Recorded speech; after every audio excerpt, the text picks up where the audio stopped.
The sun cast a merciless glare across the parched Montana territory, where Eleanor Lawson's tears were the only moisture for miles as she crumpled beside the old stone well, her shoulders shaking with each desperate sob that escaped her lips. Zachariah Porter pulled his horse to a stop, dust billowing around the animal's hooves as he approached the weeping woman. Her once fine dress was tattered and stained with the red earth of the frontier, her hands clutched desperately at the well's stone edge. He dismounted slowly, careful not to startle her, though she seemed too consumed by grief to notice his approach. "Madam," he called softly, removing his hat and holding it against his chest. "Are you hurt?" The woman's head snapped up, fear flashing across her tear-streaked face. Her eyes, the color of summer cornflowers, widened at the sight of him. She scrambled backward, nearly losing her footing in her haste. "I ain't gonna harm you," Zachariah said, keeping his distance. He took in the sight of her, the torn sleeve of her dress, the bruise forming on her cheek, the way she favored her right ankle. "You don't have to explain. Just tell me if you need help." The woman, Nora, though he didn't know her name yet, stared at him with suspicion that slowly gave way to desperate hope. Behind her wariness, Zachariah recognized the look of someone who had run out of options. "I have nowhere to go," she finally whispered, her voice hoarse from crying. The year was 1876, and the Montana Territory was unforgiving to those without shelter or protection. Night would fall soon, bringing with it the biting cold of early spring. "I've got a cabin about 2 miles from here," Zachariah offered, still keeping his distance. "You're welcome to rest there till you figure things out." Her eyes searched his face, looking for deceit or danger. Whatever she saw must have reassured her, because she gave a small nod. "I'm Zachariah Porter," he said, slowly approaching and offering his hand to help her up. "Nora Lawson," she replied, her voice barely above a whisper, as she hesitantly placed her slender fingers in his calloused palm.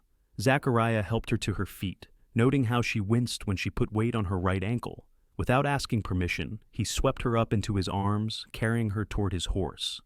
"Mr. Porter," she gasped, startled by his sudden movement. "That ankle needs rest," he said simply. "And it's Zach to folks who ain't trying to sell me something." Despite her protests, he settled her onto his horse before mounting behind her. She sat stiffly at first, keeping as much distance as possible between their bodies. But as they rode, the rhythm of the horse's gait and exhaustion overcame her caution, and she gradually leaned back against his chest. By the time they reached his modest cabin, nestled in a small clearing surrounded by ponderosa pines, Nora had fallen into an uneasy sleep. Zachariah carried her inside and placed her gently on his bed, covering her with a worn quilt his mother had made years ago in Tennessee.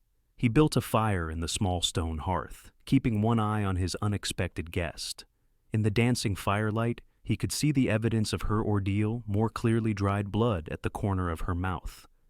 Dirt embedded under her fingernails, her hair falling from what had once been an elegant arrangement. Zachariah had been alone on this land for nearly 3 years. At 32, he'd carved out a life for himself far from the chaos of post-war Tennessee.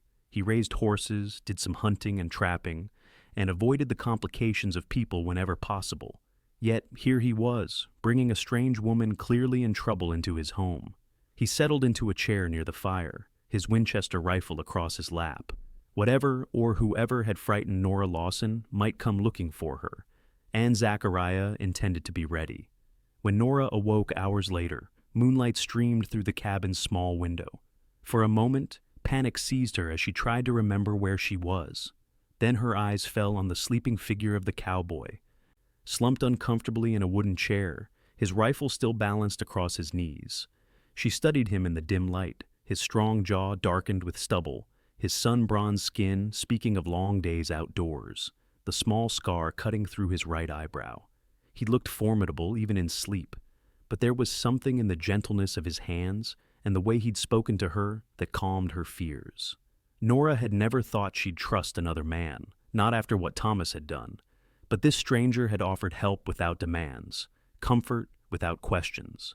Tears welled in her eyes again as the full weight of her situation pressed down on her. She was alone, penniless, miles from anything resembling civilization, with nothing but the ruined clothes on her back. The floorboard creaked beneath her foot as she rose from the bed. And Zachariah was instantly awake, his hand tightening around his rifle before his eyes focused on her. "You should rest," he said, his voice rough with sleep. "I've imposed enough," Nora replied, wrapping her arms around herself. "I should go." Zachariah raised an eyebrow. "Go where? In the middle of the night? With a bad ankle and who knows what following you?" His directness silenced her objections. He was right. She had nowhere to go. "I'll make some coffee," he said, rising and moving to the small stove. "Reckon we could both use it." Nora watched as he moved around the cabin with easy familiarity, adding wood to the stove, grinding coffee beans with practiced motions. The cabin was simple but clean: a table with 2 chairs, the bed she'd slept in, a chest of drawers, some shelves with books. A man's home, but not a crude one. "Thank you," she said softly, "for your kindness." Zachariah glanced at her, then returned his attention to the coffee. "Anyone would have done the same." "No," Nora said firmly. "They wouldn't have." The bitterness in her voice made him look at her again, more carefully this time. There was a story there, one he suspected was filled with pain, but he meant what he'd said, by the well she didn't have to explain. "Coffee'll be ready soon," he said instead. "You hungry? Got some bread and jerky. Not much else till morning." "Bread would be wonderful," Nora admitted, suddenly aware of the hollow feeling in her stomach. She couldn't remember the last time she'd eaten. They sat across from each other at the small table, the coffee steaming between them, a half loaf of bread, and some dried meat laid out on a wooden board. Nora tried to eat slowly, to maintain some semblance of dignity, but hunger overcame manners, and she devoured the simple meal with embarrassing speed. Zachariah pretended not to notice, focusing on his own food and keeping his questions to himself. When she finally sat back, some color returning to her pale cheeks, he spoke. "You can stay as long as you need," he said, his eyes meeting hers steadily. "I've got a bedroll I can use. Bed's yours." "I couldn't possibly—" "You can and you will," he interrupted firmly. "Least till that ankle heals." Nora studied him, searching for ulterior motives. "Why are you doing this?" Zachariah considered her question, taking a sip of his coffee before answering. "My ma raised me to help folks in need. Besides," he added with a slight smile, "gets lonely out here sometimes. Company's welcome, even if it comes with trouble." "And you think I'm trouble?" Nora asked, a hint of defensiveness in her tone. "I think you're running from it," Zachariah replied honestly. "And that's your business. I ain't asking for your story." Nora looked down at her hands, noticing the absence of her wedding ring. She'd thrown it into the well where Zachariah had found her, a final act of defiance after escaping Thomas's latest beating. "What if trouble follows me here?" she asked quietly. Zachariah's hand moved unconsciously to the rifle leaning against the table. "Then trouble will find more than it bargained for." For the first time since he'd found her, Nora smiled, a small, tentative curve of her lips that transformed her face. Despite the bruises and exhaustion, Zachariah caught a glimpse of the beauty that lay beneath. And something shifted in his chest, a sensation he hadn't felt in years. "Rest now," he said gruffly, rising from the table. "Morning comes early out here." As Nora settled back onto the bed, pulling the quilt around her shoulders, she watched Zachariah arrange his bedroll on the floor near the door. She should have been frightened, alone in a cabin with a stranger, miles from anyone who might help her. But for the first time in months, she fell asleep without fear. The next morning, Nora woke to the smell of something cooking and the sound of Zachariah moving quietly around the cabin. She opened her eyes to find him at the stove, his back to her, as he tended to a pan. "Good morning," she said, sitting up and smoothing her tangled hair self-consciously. Zachariah turned, spatula in hand. "Mornin'. Figured you could use some real food. Hope you like eggs and bacon." Nora's stomach rumbled in response, and a blush crept up her cheeks. "It smells wonderful. There's water in that basin if you want to wash up," he said, nodding toward a corner of the cabin where he'd placed a bowl of clean water and a cloth. "Got some clothes that might fit you too. They belong to my sister, kept them after she passed. Never could bring myself to get rid of them." Nora's heart constricted at the casual mention of his loss. "I'm sorry about your sister." Zachariah shrugged, turning back to the stove. "Been 5 years now. Fever took her. Emma was always small, like you. Clothes might need taking in, but they'll be better than what you got now. After breakfast, which Nora declared the best meal she'd had in months, Zachariah showed her around the cabin and the small property surrounding it. His pride was evident as he explained how he'd built most of it himself, with help from a couple of men from the nearest town, Timber Creek, about 10 miles away. "Got 6 horses in that corral," he said, pointing to a sturdy enclosure near the barn. "Train 'em and sell 'em to the army or to settlers passing through. Good business, steady enough." "It's lovely," Nora said sincerely, taking in the peaceful setting. The cabin sat on a small rise, offering a view of rolling grasslands that stretched to distant mountains. A creek bubbled nearby, providing water for the property. "It ain't much," Zachariah replied, "but it's mine, paid for it fair and square." As they walked, Nora noticed he kept scanning the horizon, his eyes alert for any sign of movement. He was expecting trouble, she realized. Her trouble. "Mr. Porter, Zach," she corrected herself. "I should tell you why I was at that well." He stopped walking and turned to face her, his expression serious. "You don't owe me explanations." "Perhaps not," Nora acknowledged, "but you deserve to know what kind of danger I might have brought to your door." She took a deep breath, steadying herself. "I ran away from my husband, Thomas Lawson. He owns the Diamond L Ranch about 20 miles east of here." Recognition flashed across Zachariah's face. The Diamond L was one of the largest spreads in the territory, and Thomas Lawson was known for his ruthless business practices and quick temper. "He'll be looking for me," Nora continued, "and he won't stop until he finds me. I'm his property, you see, as much as any of his cattle or horses." Zachariah's jaw tightened. "No person is property, not anymore." Nora gave a bitter laugh. "Tell that to Thomas. We've been married for 2 years, and they've been the worst years of my life. He's—" She hesitated, shame coloring her words. "He's not a kind man, especially when he drinks." "The bruises?" Zachariah said quietly. Nora nodded, unconsciously touching her cheek. "This time was worse than usual. I thought he might kill me. So I waited until he passed out, took what money I could find, and ran. I made it as far as that well before my ankle gave out." She looked up at him, her eyes bright with unshed tears. "If you found me, his men can too. I should leave. I've already put you at risk." Zachariah considered her words, his face unreadable. Then he looked toward the distant hills, as if measuring the challenge they presented. "My pa used to say that a man who raises his hand to a woman ain't much of a man at all," he finally said. "I've heard stories about Lawson, none of 'em good. You're welcome to stay here as long as you need. And if he comes looking—" His hand moved to the pistol at his hip. "Well, this is my land. I've got the right to defend it." Nora stared at him, confusion and gratitude warring within her. "You would do that? For a stranger?" "You ain't exactly a stranger anymore, Nora Lawson," Zachariah replied with a small smile. "And I've never been one to back down from doing what's right." In that moment, looking at his steadfast expression, Nora believed him. And for the first time since her ill-fated marriage, she felt a flicker of hope. The days that followed settled into a comfortable routine. Nora's ankle healed slowly, but she insisted on making herself useful around the cabin. She took over the cooking, cleaned, and even helped with mending Zachariah's shirts. They talked easily, sharing stories of their childhoods, Nora's in Boston, where her father had been a successful merchant before losing everything in a bad investment, and Zachariah's in rural Tennessee, where he'd grown up on a small farm with his parents and sister. "How did you end up in Montana?" Nora asked one evening as they sat on the cabin's small porch, watching the sunset paint the sky in brilliant oranges and pinks. Zachariah was quiet for a moment, his eyes fixed on the distant mountains. "War changed everything," he finally said. "I fought for the Union. Came back to find our farm burned. My parents gone. Emma and I tried to rebuild, but there wasn't much left for us there." "I'm sorry," Nora said softly. He shrugged. "It was a long time ago.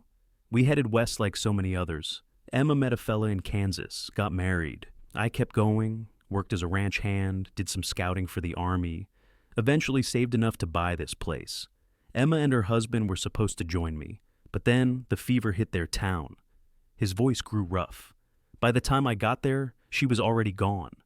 Nora reached out impulsively, placing her hand on his arm. "You've endured so much loss." "Life out here is hard," he said simply. "You learn to keep going, or you don't survive." Nora thought about her own journey from a pampered upbringing in Boston to a desperate marriage to Thomas Lawson, who'd promised to restore her family's fortune in exchange for making her his wife. How naive she'd been, believing his charming facade, only to discover the monster beneath once they were alone on his ranch. "I made a terrible mistake marrying Thomas," she admitted. "My father had just died, leaving nothing but debts. Thomas seemed like salvation wealthy, charming, promising to care for my mother and me. But once we were married and came out west," she shuddered at the memories. "He changed. Or perhaps he simply stopped pretending." "Men like that don't change," Zachariah said darkly. "They just get better at hiding what they are until they don't need to anymore." Nora nodded, staring down at her hands. "My mother died 6 months after we married. Pneumonia," the doctor said. "After that, there was no one left who cared what happened to me. Thomas knew it. That's when the beatings started." Zachariah's hand covered hers, warm and reassuring. "Someone cares now." She looked up at him, startled by the intensity in his eyes. Something passed between them in that moment, an understanding, a connection that transcended words. For the first time in years, Nora felt truly seen. The peaceful routine they had established was shattered 3 weeks later. Zachariah was in the corral, working with a spirited young mare, when he spotted the dust cloud in the distance. Riders, at least 3 of them, heading straight for his property. He secured the mare and strode quickly to the cabin, where Nora was hanging laundry on a line strung between 2 trees. "Riders coming," he said without preamble. "Could be nothing. Could be Lawson's men." Fear flashed across Nora's face. "How many?" 3, maybe 4, Zachariah replied, already moving toward the cabin. "Get inside. Stay away from the windows." He emerged moments later with his rifle and pistol. "If it goes bad," he told her, "there's a trapdoor under the bed, root cellar. You can hide there." Nora shook her head, her eyes suddenly fierce. "I'm done hiding, Zach. If they've come for me, I won't cower while you face them alone." Before he could argue, the riders came into clear view. 3 men, all wearing the Diamond L brand on their vests. The lead rider was Cole Jenkins, Thomas Lawson's foreman, a man known for his unquestioning loyalty to his boss and his enjoyment of cruelty. Zachariah positioned himself in front of Nora as the riders approached, his rifle held casually, but ready. "That's far enough," he called when they were about 20 yards from the cabin. Jenkins pulled his horse to a stop, the other 2 men flanking him. "We're looking for a woman," he said, his eyes moving past Zachariah to where Nora stood. A slow smile spread across his face. "Seems we found her." "Mrs. Lawson is staying here as my guest," Zachariah replied evenly. "She ain't going anywhere she doesn't want to go." Jenkins' smile disappeared. "That ain't your decision, Porter. She's Lawson's wife, and he wants her back." He addressed Nora directly. "Your husband's mighty upset, madam. Stole his money and ran off. He's willing to forgive you if you come back peaceable-like." Nora stepped forward, staying close to Zachariah's side. "I'm not going back, Mr. Jenkins. Ever. You can tell Thomas that the money I took was far less than what my father paid him to marry me. Consider it severance." Jenkins' face darkened. "It ain't a request, madam. We're taking you back, one way or another." "The lady said no," Zachariah stated firmly, raising his rifle slightly. "And this is my property. You boys need to leave." The tension was palpable as Jenkins and Zachariah stared at each other, neither willing to back down. Finally, Jenkins spat on the ground. "This ain't over, Porter. Mr. Lawson will hear about this, and he won't take kindly to you harboring his wife." "Ex-wife," Nora interjected boldly. "I'll see him in hell before I'm his wife again." Jenkins' eyes narrowed dangerously. "We'll be back, and next time, we won't be asking so nice." He turned his horse, motioning for his men to follow. "Enjoy her while you can, Porter. Lawson will skin you alive when he gets here." They watched until the riders disappeared over the ridge. Only then did Zachariah lower his rifle, turning to Nora with concern etched on his face. "They'll be back," he said grimly, "with more men, maybe Lawson himself." Nora nodded, her earlier bravado fading. "I'm so sorry, Zach. I brought this trouble to your door. Don't apologize for escaping a monster, he replied firmly. But we need to prepare. This land is defensible, but not against a large force. I should leave, Nora suggested, though the thought of being alone again terrified her. Draw them away from you. Zachariah shook his head. They'd catch you before you got 5 miles. No, we stand together. He gazed thoughtfully at the horizon. But we could use some help. The following morning, Zachariah rode into Timber Creek, leaving Nora with a loaded shotgun and strict instructions to stay inside the cabin. The small town consisted of little more than a general store, a saloon, a blacksmith shop, and a handful of houses. But it was home to people Zachariah had come to count as friends over the years. He headed straight for the sheriff's office, where he found Sheriff Daniel Morgan nursing a cup of coffee and reviewing wanted posters. "Porter," Morgan greeted him with a nod. "Don't often see you in town. Something wrong?" Zachariah removed his hat as he entered, running a hand through his dark hair. "Got a situation, Sheriff? Thomas Lawson's wife, ex-wife, according to her, showed up at my place. She's running from him, and he's sent men to retrieve her. Said they'd be back with more." Morgan's bushy eyebrows rose. "Lawson's a powerful man in these parts, not someone you want as an enemy." "I'm aware," Zachariah replied dryly, "but the lady's been beaten. She's terrified of him, and I believe she has good reason to be." The sheriff sighed, setting down his coffee. "What exactly are you asking of me, Porter?" "I'm asking you to uphold the law. A woman has the right to leave her husband, especially if he's abusing her." Morgan studied him thoughtfully. "You sure this isn't about something else? You've been alone out there a long time." Zachariah's jaw tightened. "This is about doing what's right. Nothing more." After a moment, Morgan nodded. "I'll ride out if there's trouble, but I can't post a deputy at your place indefinitely, and Lawson has friends in the territorial government. He could make things difficult." "I understand. Just knowing you'll respond if needed is enough," Zachariah said, extending his hand. "Thank you, Sheriff." His next stop was the saloon, where he found his closest friend in the territory, Nathaniel Nat Crawford, in his usual corner table. Nat had been a scout during the war, like Zachariah, and had helped him build his cabin when he first arrived. "Zach Porter, as I live and breathe," Nat exclaimed, gesturing to the empty chair across from him. "What brings you to civilization? Finally run out of that terrible coffee you brew?" Zachariah sat down, declining the offer of whiskey.